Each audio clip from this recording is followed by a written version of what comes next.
Assalamualaikum warahmatullahi wabarakatuh. Perkenalkan, nama saya Fahrin Hanir, berstudi di Universitas Muhammadiyah Lubuk, Fakultas Ilmu Sosial dan Ilmu Politik, Prodi Ilmu Pemerintahan semester 3. Pada kesempatan kali ini, saya akan menjelaskan mengenai birokrasi di Indonesia. Pengertian birokrasi: biro yang artinya meja dan krasi yang artinya kekuasaan atau pemerintahan.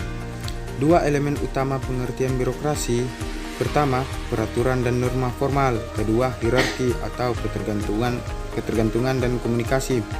Birokrasi adalah kekuasaan formal yang didasarkan pada peraturan perundang-undangan dan prinsip-prinsip ideal bekerjanya suatu organisasi. Birokrasi menurut Max Weber mengemukakan tentang konsepsi tipe ideal organisasi pemerintah yang rasional dan profesional. Pemikiran Weber didorong keinginannya menciptakan organisasi modern yang bisa digunakan pemerintah menjalankan modernisasi dan pembangunan.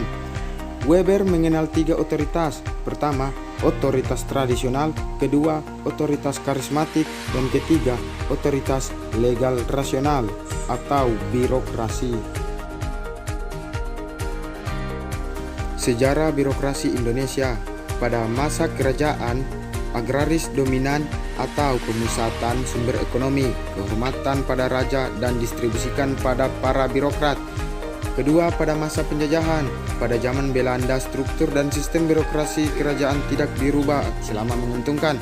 Berbeda dengan Abdi Dalem, priai birokrat Belanda yang diangkat Belanda dan mengadopsi gaya Belanda tapi gaya feodal kemasyarakatan.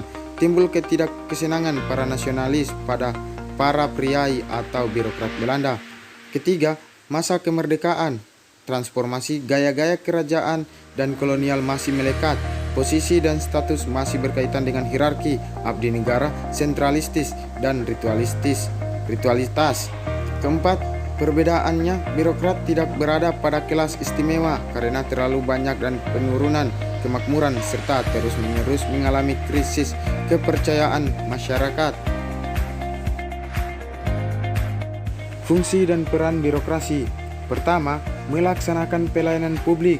Kedua, pelaksana pembangunan yang profesional atau merit system. Ketiga, perencana, pelaksanaan dan pengawasan kebijakan atau manajemen pemerintahan. Keempat, alat pemerintah untuk melayani kepentingan atau mengabdi kepada masyarakat dan negara yang netral dan bukan merupakan bagian dari kekuasaan atau mesin politik, yang artinya netralitas birokrasi.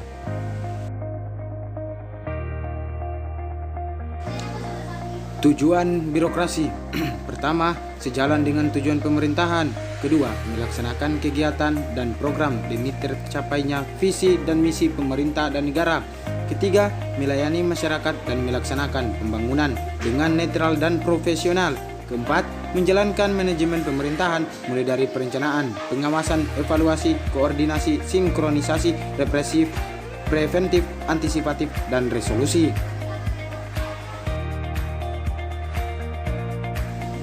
Penampilan dan sosok birokrasi Indonesia.